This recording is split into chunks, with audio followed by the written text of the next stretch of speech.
berjumpa dengan saya, Hersbun Arif dari Forum News Network, dan kita segera bergabung dengan Bung Rocky Gerung dari Rocky Gerung Official. Ini faksi partai baru atau partai yang akan berdiri atau partai yang sudah diambil alih kepemimpinannya oleh kelompok lain? Official. Kita bikin politik official. Yang unofficial itu adalah aktivitas yang tidak konsisten dalam kebijakan. Itu semua jadi unofficial akhirnya. Oh gitu ya. Ya, soalnya di tengah-tengah COVID begini ada juga yang ngambil alih partai gitu ya. Partainya Tommy Soeharto kan baru saja diambil oleh Muhdi. Jadi seru juga dalam situasi pandemi ini. Karena kalau Rocky Gerung Official jadi partai gitu, nggak perlu jadi ketua umum, jadi ketua dewan suronya gitu. Rocky Gerung saya kira mungkin laku. Kita bikin partai klepon milenial, PKM. Oh, PKM itu fenomena yang agak mengagetkan karena orang masih berebut partai gitu. Dalam keadaan kemerosotan demokrasi, orang berebut partai. Kalau bikin partai tentu dalam upaya untuk memastikan bahwa hambatan-hambatan threshold atau pencalonan, sejak sekarang orang nyari rumah, bikin rumah baru namanya rumah politik untuk siap-siap 2024. Itu kalau normal. Kalau nggak normal ya orang main rampas partai aja kan, atau nyogok supaya partai itu pecah lalu diacak-acak. Itu kita nggak tahu polanya apa, mau dipecah atau mau diambil alih. Tapi poin kita sekarang adalah soal ketidakpercayaan publik terhadap kebijakan pemerintah, karena soal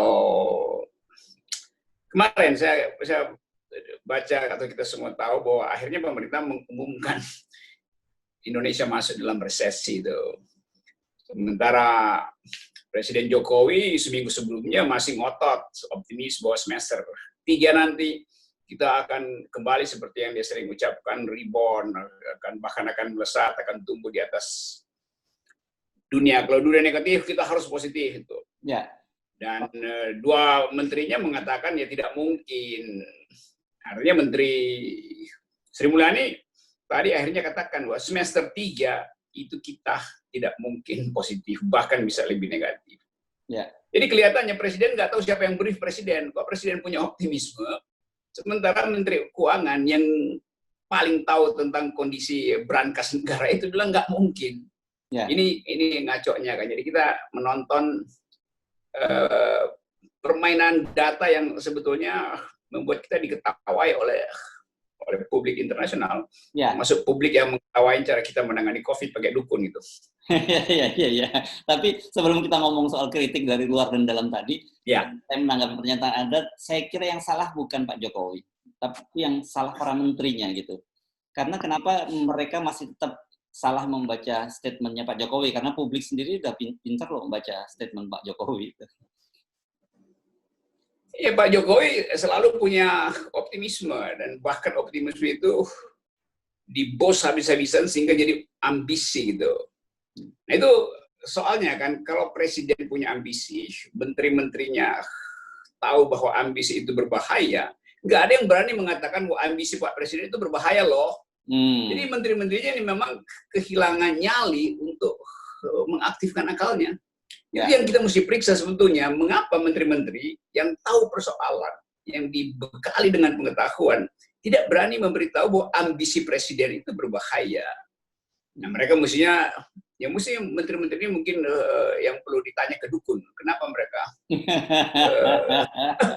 kehilangan akal sehat dalam keadaan krisis justru. Iya, oke. Jadi karena Anda ngomong dukun, ini memang kelihatan lagi seru ini, ada wartawan dari New York Times ya. Fedek ya, Fedek yang dia menyebut bahwa di Indonesia itu penanganan COVID itu cenderung menggunakan obat-obatan palsu, pengobatan palsu gitu yang disebutnya sebagai quick remedies atau obat-obatan dukun.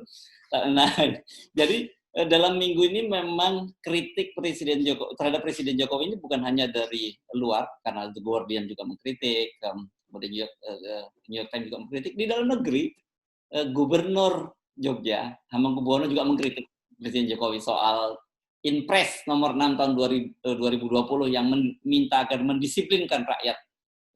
TNI dan Polri diminta untuk mendisiplinkan rakyat. Itu yang lagi seru, Bung Robi. Wah, ini kalau kita ada dalam negara yang beradab, tentara itu efektif kalau dia di latar belakang. Sehingga kan kata disiplin, dari kata Yunani itu disiplinus, artinya murid. Jadi murid itu dia menjadi disiplin kalau dia contoh guru itu. Bukan karena dicambuk murid itu disiplin. Nah kalau gurunya pakai masker separuh wajah, ya pasti muridnya juga pakai masker, dia tutupin dengkulnya mungkin, bukan hidungnya yang ditutupin kan begitu kan prinsipnya kan. Guru kencing berdiri, murid kencing berlari. Nah, guru kencing berlari, murid ngencingin guru. Oh, gitu ya. Apa itu presiden? Kan artinya presiden minta supaya TNI tertibkan cara presiden pakai masker. Yang kan nggak ada percontohan. Itu artinya presiden nggak ngerti apa artinya disiplin, menjadi pengikut. Nah dia mengikuti guru. Nah gurunya aja pakai masker separoh. Nanti si murid juga pakai masker, dia taruh maskernya buat nutupin batang lehernya tuh, bukan buat nutupin. Dan lebih parah lagi itu. Cara kita mencari jalan keluar itu akibatnya tiba-tiba ada ide tentara dilibatkan. Loh, kan mesti ada persuasi sebetulnya. Jadi poin dari Pak Sultan Hamengkubuwono X itu benar. Dia lebih peka terhadap apa yang disebut demokrasi. Demokrasi itu adalah habits of the heart, kebiasaan dari dalam hati itu. Yang mengerti bahwa ini berbahaya, karena itu kita mendisiplinkan diri itu. Jadi kalau didisiplinkan oleh senjata, oleh tentara, itu artinya negara ini udah negara fasis kan. Itu presiden juga nggak ngerti fungsi tentara. Nanti tentara fungsinya orang nggak anggap lagi tentara itu peralatan terakhir kita. Ini peralatan paling canggih, kenapa cuma dipakai buat ngusir orang di jalan kan? Itu artinya orang udah nggak percaya lagi keterangan pemerintah, atau bolak-balik presiden ngomong, bolak-balik gugus tugas ucapin sesuatu, akhirnya minta tentara. Jadi buat apa? Itu sama dengan bolak-balik presiden bilang kita optimis ekonomi tumbuh, kita bisa lebih baik dari luar negeri. Akhirnya sih bilang nggak bisa, itu kita bangkrut sebetulnya tuh. Jadi seluruh aspek legal yang dikeluarkan presiden kemarin, undang-undang COVID, relaksasi, stimulus, begitu diuji di dalam praktek, kata BPS, nggak ada akibat dari stimulus. Kata Sri Mulyani, nggak ada efek dari relaksasi. Itu yang menyebabkan 5 minus 5,32. Itu kan artinya nggak ada efek dari undang-undang COVID kan.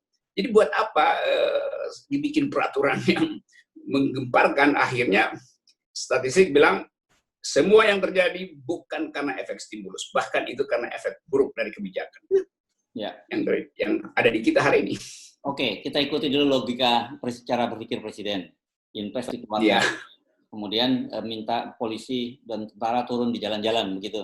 Tiba-tiba ada tadi seperti yang tadi warga atau mahasiswa yang lewat, dan ternyata kemudian kedapatan menggunakan, jangan di leher deh, dia juga menggunakan masker seperti Pak Jokowi gitu. Kemudian ketika ditegur oleh tentara atau militer, kira-kira apa menurut Anda, bisa membayangkan nggak yang terjadi seperti apa? Si mahasiswa itu keluarin handphonenya, dia tunjukin nih poster Pak Jokowi ini. Dia cuma pakai sampai di mulut juga. Dia kan bilang, Pak polisi tolong tegur dulu tuh.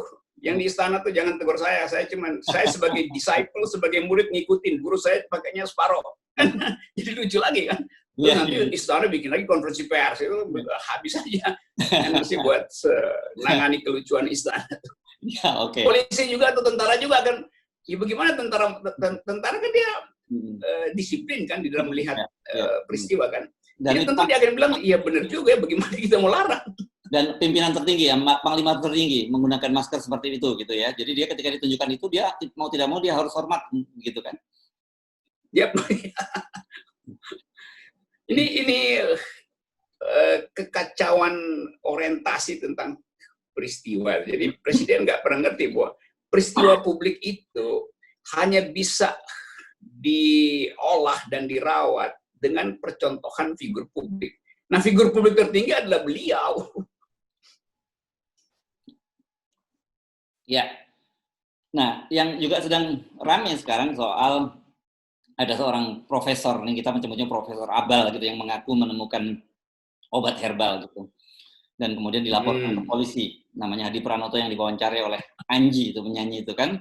Dan kemudian sekarang orang balik mempertanyakan, kalau sampai kemudian Hadi Pranoto harus gara-gara disebut menyebarkan hoax, bagaimana dengan Menteri Pertanian yang mengaku sudah menemukan obat kalung anti virus? Kemudian bagaimana dengan gubernur di Bali yang mempromosikan, dia bahkan minum bersama dengan Pak Luhut, saya lihat di fotonya dengan Menteri Pariwisata, Kapolda, minum arak Bali sebagai obat mujarab untuk COVID. Ini kan sebenarnya jadi jadi kacau balau semuanya gitu. Itu kaitannya karena orang nggak mampu untuk membujuk publik, maka dicoba segala macam cara tuh, mulai dari kalung kayu putih, arak brem di segala macam lah itu. Tapi poinnya tetap adalah kalau presiden ingin mendisiplinkan pakai tentara, nah dia jangan tunjukkan cara-cara pakai dukun. Nanti rakyat bilang, jangan pakai tentara dong, disiplin kita pakai dukun aja. Kayak presiden kan lakukan macam-macam dalam soal semacam itu. Terawan sampai sekarang masih dihukum oleh Dewan Etik ID karena prosedur pemeriksaan kesehatan dia itu tidak berbasis pada standar ilmu pengetahuan tuh, atau scientific method yang rigid. Jadi seluruh contoh buruk di istana itu bisa diambil ulang oleh publik untuk mengatakan, lo menteri-menteri lo aja nggak ada metodenya, ngapain kita disuruh pakai metode gitu kan? Nah, udahlah kalau itu cuma sekedar jadi gimmick dalam negeri nggak ada soal. Tapi kemudian pers internasional membongkar itu sebagai olok-olok, itu kan memalukan sekali kan? Kalau sampai New York Times mesti bikin paparan yang memperlihatkan ini Republik Perdukunan ada di Indonesia tuh. Jadi kita dibuat malu berkali-kali.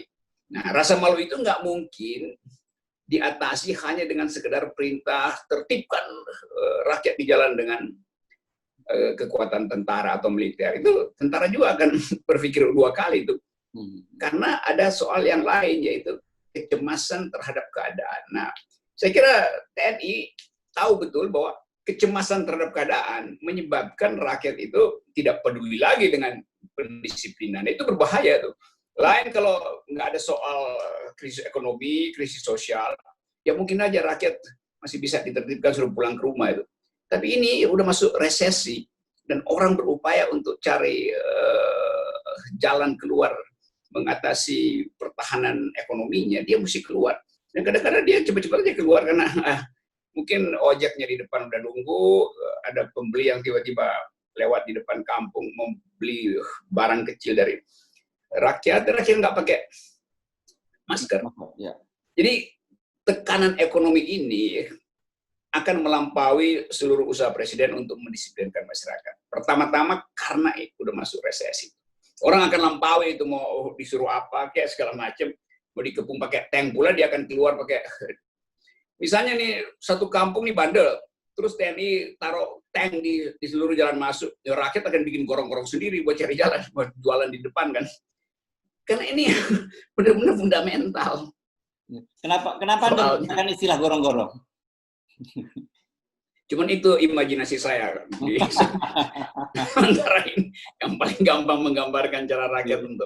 Karena orang juga bilang, ya kan gorong-gorong perlu diajarin sebagai tempat untuk memperlihatkan jalan keluar tuh. Oke. Ini kalau kita lihat ini kan jadi semacam kita setback ya. Bagaimana kan kita waktu itu mendengar juga bagaimana Presiden Jokowi meminta agar banyak peraturan-peraturan yang dipangkas gitu. Karena supaya kita bergerak dengan cepat gitu. Tetapi sekarang ternyata karena berkaitan dengan COVID, kemudian pemerintah melakukan regulasi-regulasi baru yang menurut Anda tadi juga regulasi-regulasi tadi tidak ada manfaatnya sama sekali kan? Ya itu karena pemetaannya nggak beres. Kan dari awal nggak ada fokus sebetulnya kan, soal ekonomi, soal kesehatan atau soal keamanan. Jadi bercampurlah seluruh macam kepentingan di situ. Lalu tiba-tiba Sri Mulyani umumkan akan ada kebijakan untuk memberi bantuan sosial, bansos dia sebut, pada mereka yang terkena dampak dari resesi yang barusan diumumkan, yaitu mereka yang pendapatannya di bawah 5 juta per bulan itu. Kan barusan dikeluarin kan. Lalu orang bertanya tuh, ini apa lagi? Yang kemarin aja nggak nyampe bansosnya. Sekarang ditambah lagi. Lalu orang mulai hitung lagi tuh. Yang 5 juta itu bukan cuma 13 juta orang seperti yang mau dihitung oleh Sri Mulyani itu. Semua orang sebetulnya berpendapatan di bawah itu. Karena kita baca keterangan dari ADB, UMKM aja itu ada 3 kali 60 juta UMKM yang runtuh. 3 kali 60 udah 180 juta orang. Jadi 180 juta orang mesti dapat bantuan sosial. Karena mereka pasti pendapatannya udah di bawah 5 juta juga kan. Jadi ini soal data, soal bagaimana menghitung siapa yang berhak. Belum lagi orang anggap, memang ada duit pemerintah tuh buat turunin itu. Tapi saya membaca, ini cuman sekedar permainan intelijen aja. Memberi rasa aman sementara pada publik, karena baru kan begitu resesi diumumkan, keresahan publik naik tuh. Itu artinya masyarakat langsung hitung sisa tabungannya memang tinggal 2 hari. Kalau sisa tabungan 1 orang tinggal 2 hari, dia bisa jadi gila sendirian di jalan raya. Tapi kalau 180 juta orang tabungannya habis dalam 2 hari ini, itu artinya frustrasi massal. Frustrasi massal implikasinya adalah rasisme akhirnya tuh. Karena di Indonesia cuma itu outletnya. Jadi demi itu maka dikasih lagi sugar cover, gula-gula. Nanti kalian akan ditangani oleh negara itu. Sampai kapan itu bertahan? Jadi sekali lagi ini semuanya karena gagal mengolah akal itu. Atau disebut apa namanya Joko tingkir keselek lepon. Gagal mikir karena blow on, kan begitu. Iya ini. Oke, ini apa pantun baru lagi ini. Ya, tapi jadi Anda menyimpulkan tadi semacam ini hanya semacam placebo gitu ya kalau dalam menggunakan istilah medis ya. Placebo efek saja. Benar placebo. Dan placebo bukan diberikan. Kalau placebo diberi oleh dokter, itu dokter bisa kontrol karena memang sengaja untuk mengukur efektivitas dari kimia dalam tubuh kita tuh, apakah secara psikis cukup, sebetulnya kan kasih placebo aja tuh. Kalau dokter yang kasih placebo, dia bisa ukur kontrol. Ini yang kasih placebo dukun. Dukun di istana kan. Beda lagi itu placebo yang diberikan oleh dukun. Jampi-jampinya lain tuh, supaya jangan demo, supaya tertib segala macam. Jadi kalkulasi sosial itu tidak didasarkan pada kejujuran untuk mengatakan bahwa kita ada di dalam resesi. Karena itu dicari cara supaya nanti disebut technical resesi teknis, itu berarti tidak fundamental, karena itu orang anggap wah kalau cuma secara teknis berarti cuma beberapa sektor bisa diperbaiki. Loh, ini resesinya ini melibatkan legitimasi yang turun. Jadi resesi kita itu udah double resesi secara teknis ekonomi, karena sektor-sektor tertentu tidak bisa produksi, karena global chain supply-nya terganggu, tapi sekaligus resesi di bidang moralitas publik tuh. Karena presiden terus-menerus memanfaatkan kekuasaannya untuk dinasti segala macam. Presiden terus tutup mata terhadap pengangkatan yang bertubi-tubi, berkali-kali diangkat komisaris baru BUMN yang isinya adalah ringkalan nepotismenya sendiri. Itu publik tahu itu loh, bahwa BUMN sekarang dikuras lagi melalui pengangkatan kroni-kroni sebagai komisaris. Yang nggak ada perlunya sebetulnya dalam keadaan krisis tuh. Itu nih, jadi kompleksnya ada di situ tuh. Nah, TNI pasti tahu permainan ini. Oke. Jadi kalau kita kembali, dan mereka pasti akan pro rakyat. Kalau kita kembali pada kritik tadi, ini kan memang tidak boleh dianggap main-main ya. Tadi dari internasional ada 2 media yang sangat berpengaruh. The Guardian ini kan secara tradisional sangat kuat juga di Inggris, kemudian New York Times juga itu sudah hampir 2 abad media. Dan yang jangan lupa kalau di dalam negeri jangan dilihat bahwa Sultan itu hanya sebagai gubernur Jogja ya, tapi posisi kultural dia sebagai Raja Jogja itu tentu cukup harus dipandang cukup serius kan?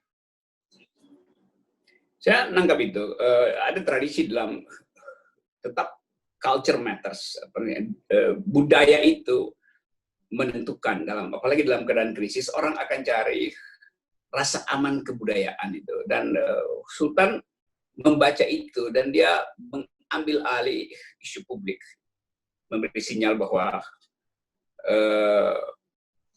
tanda-tanda semesta, kan itu sebetulnya begitu kan dalam kultur Jawa, ada tanda-tanda semesta. Kalau kekerasan udah mulai naik, itu artinya kekuasaan sudah mulai menurun. Itu filosofi Jawa, the idea of power in Japanese culture itu. Jadi kalau kekuasaan mengeras, itu artinya jumlah pulung di dia itu mulai habis. Jadi sinarnya mulai nggak bercahaya, karena itu pakai tentara. Kan. Jadi Sultan membaca jalan pikiran kebudayaan yang didasarkan pada kemampuan tradisional untuk mendeteksi akibat buruk dari kekuasaan. Jadi sebenarnya kita melihat dari situasi ini lengkap sekarang ini, kita lihat apanya, situasinya ya. Resesi sudah mulai masuk, kemudian dari sisi budaya juga ada krisis yang mulai muncul, dari internet di dalam negeri ada kepercayaan yang rendah, keluar internasional juga begitu dan sebagainya. Ini kan jadi orang menggunakan istilah yang sangat klise, selama kita sebut krisis multidimensional gitu ya, sebelumnya ya, saya sebut begitu ya. Apakah kita sudah mulai masuk di tahap-tahap itu, Bung Rocky? Bahkan sudah mungkin 2 cm lagi krisis multidimensional itu dapat peak-nya, puncaknya itu. Karena tadi betul itu gabungan antara kehilangan legitimasi kultural. Pak Jokowi itu Jawa dan yang menegur adalah Raja Jawa itu. Itu tandanya itu batinnya betul kan? Ya. Kita belajar teori politik tentang birokrasi harus Weberian ya. Orang Jawa menyebutnya itu sasmito dan yang dia harus tanggap ing sasmito gitu. Jadi si sasmito itu semacam simbol-simbol gitu yang disampaikan begitu di Jawa biasanya.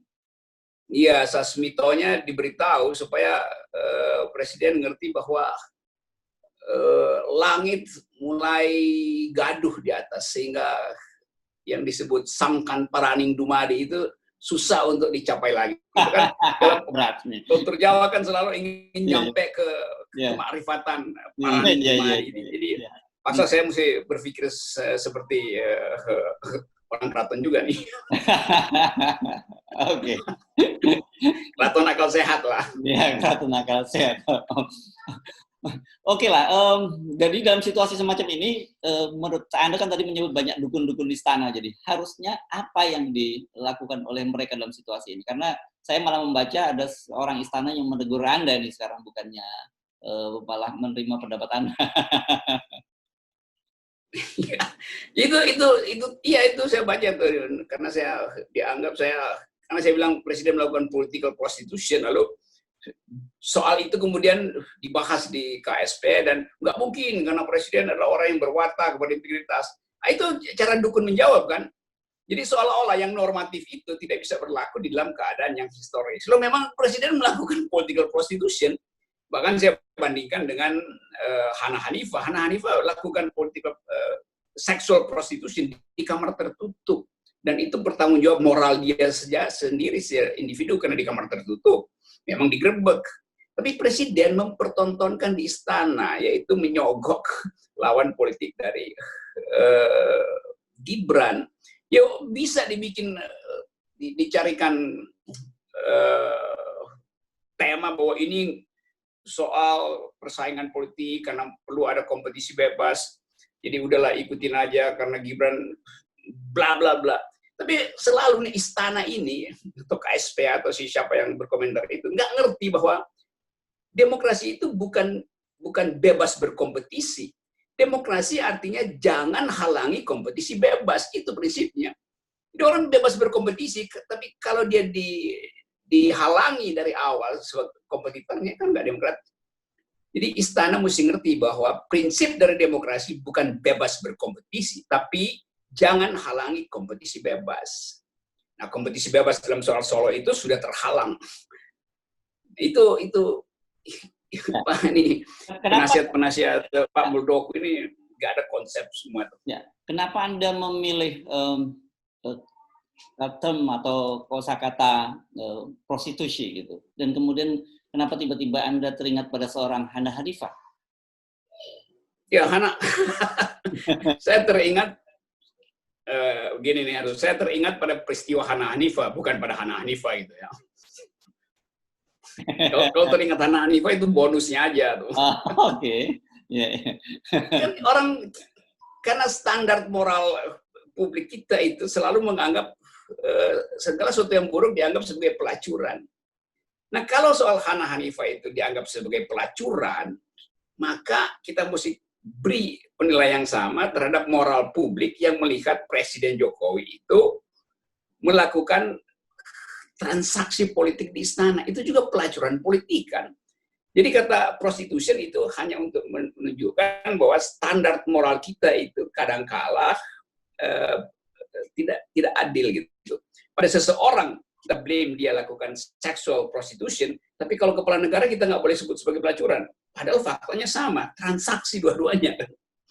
Jadi soal itu sebetulnya, itu yang orang-orang di KSP itu kayak nggak pernah belajar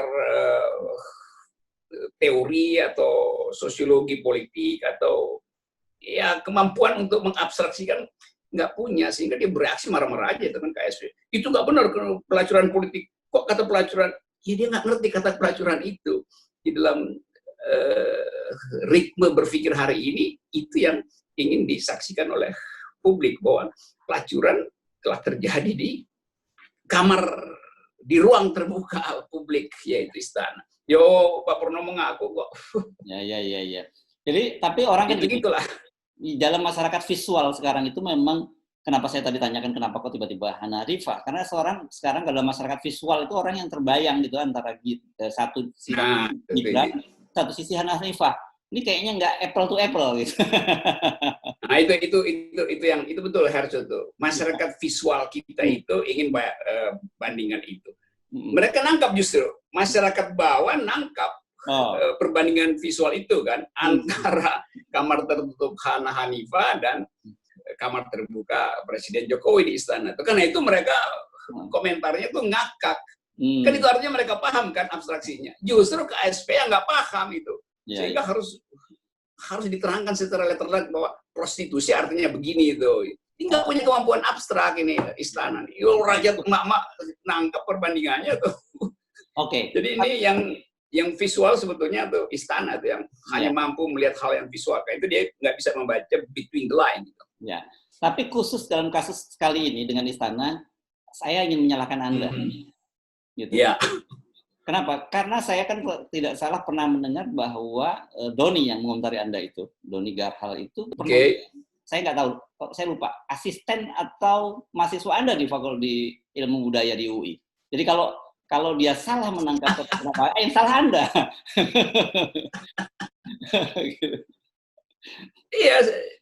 Iya, saya punya asisten namanya Doni waktu itu. Tapi memang tugasnya itu hanya mencatat. Sesekali saya kasih ngajar. Karena saya nggak percaya dia mampu untuk mempertahankan keketatan metodologi. Kan asisten ada yang dungu juga sebetulnya, tapi karena mengemis untuk di asisten, silakan belajar. Jadi sebetulnya dia asisten, tetapi tidak lulus secara metodologi itu. Karena dibuktikan sekarang tuh. Nah, kalau dia asisten yang benar, dia nggak akan pergi ke SP, kan itu aja. Dia akan tetap memelihara tradisi berpikir ilmiah. Jadi udahlah ya, mungkin pada waktu itu filter saya tidak sempurna. Tapi saya juga memang udah deteksi dari awal bahwa ada yang nggak stabil pada saudara Doni itu. Iya. Jadi kemampuan untuk membaca itu hanya bisa terjadi kalau saya tuntun terus. Nah, saya bukan penuntun orang-orang dungu.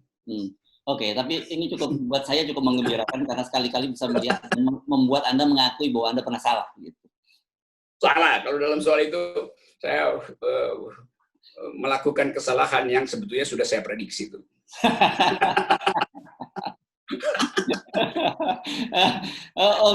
Sambil kita bisa, sebenarnya kalau kita sedang tertawa-tawa sekarang, kita menertawakan diri kita sendiri karena kita bagian dari bangsa Indonesia ini yang sekarang kita tengah menghadapi situasi krisis ya. Resesi tadi kan artinya sebenarnya kita akan menghadapi situasi yang krisis dan banyak hal yang tidak bisa kita prediksi ya di ke depan. Ya, saya prediksi resesi ini akan menghasilkan social unrest. Lain kalau kita masuk dalam resesi dan mengerti bahwa pemerintah masih memelihara sejenis harapan. maka rakyat akan menganggap oke, kita sama-sama resesi, kita saling merawat kebersamaan. Tetapi yang terjadi sekarang justru rakyat anggap bahwa harapan itu nggak ada lagi. Karena itu mau resesi nggak resesi, tetap tidak ada penghormatan terhadap apa yang akan diucapkan oleh pemerintah, apalagi diucapkan oleh presiden. Jadi saya kira kita bersiap terhadap hal yang paling buruk, yaitu keakraban berwarga negara akan makin tegang, karena mereka yang ada di istana tidak menganggap bahwa solidaritas itu diperlukan justru ketika kita mengalami resesi. Kenapa? Karena mereka tetap dalam prinsip bahwa kami yang benar, rakyat yang salah. Rakyat menganggap bahwa ya silahkan, jalan terus. Dan pertarungan itu akan diukur dalam 1-2 minggu ini ketika efek dari resesi ini mulai terasa di mungkin minggu pertama besok udah mulai terasa, karena pemerintah sudah keburu janji kami akan keluarkan dana untuk membantu mereka yang kekurangan pendapatan, dan orang nunggu apakah itu uang atau bansos. Kelihatannya orang butuh uang, tapi kalau dia yang diberikan adalah bansos, apa bedanya dengan bansos COVID? Dan orang udah tahu bantuan sosial itu paketnya itu hanya menguntungkan distributor makanan besar, jadi pabrik-pabrik besar yang diuntungkan karena barangnya akan dipakai untuk mensubsidi rakyat. Padahal rakyat butuhnya uang supaya dia bisa atur sendiri. Karena beda, orang dapat bantuan sosial dan diberi uang untuk mengatur dirinya sendiri itu beda. Jadi dia merasa dihargai kalau dia diberi uang untuk mengatur dirinya sendiri. Kalau dikasih barang itu orang merasa ya emangnya gue miskin-miskin amat gitu. Dan mesti dikasih telur yang distandarkan, beras yang distandarkan. Jadi penghargaan terhadap manusia pun sebetulnya merosot karena sifatnya adalah terima paket dan mesti megang beginian terus difoto bahwa udah terima, itu kan penghinaan tuh. Kalau ngasih uang ya salurkan lewat bank, selesai kan? Nggak perlu ada selfie. Dan pasti ini yang jadi masalah. Bansos dalam soal resesi ini juga akan dipergunakan oleh partai-partai politik untuk nebeng kampanye pilkada 2020. Jadi di dalam bansos itu akan ada amplop-amplop pesan-pesan politik, dan itu akan makin memperburuk cara kita merawat kebersamaan dalam situasi resesi. Mungkin berangkat dari itu tadi ya, kekhawatiran Anda dalam situasi yang social unrest tadi, makanya Anda dan teman-teman kalau tidak salah kemudian memberikan semangat kolektif yang disebut sebagai Kesatuan Aksi Menyelamatkan Indonesia. Apa itu Anda? Oh ya, minggu lalu di. Ya. Pendek, ini nggak usah terlalu panjang. Pendek saja yang ini. Kenapa? Kan Anda tadi menyinggung kemungkinan akan ada social unrest, dan menurut saya dalam situasi sekarang kan penting energi kolektif gitu ya, kita untuk menyelamatkan bangsa. Makanya kan kemarin energi kolektif. Jadi energi kolektif itu dasarnya adalah deteksi kita terhadap keadaan yang pasti meledak, pasti memburuk. Karena itu ada persiapan, ada skoci yang namanya ke koalisi aksi menyelamatkan Indonesia. Memang konsepnya adalah menyelamatkan Indonesia, bukan menyelamatkan presiden. Karena ada yang mesti diselamatkan dan ada yang tidak perlu diselamatkan. Itu prinsipnya kami itu. Oke, terima kasih Bung Rocky. Oke, Herso. Bye. Supaya kita maju harus ada yang mundur. Oke.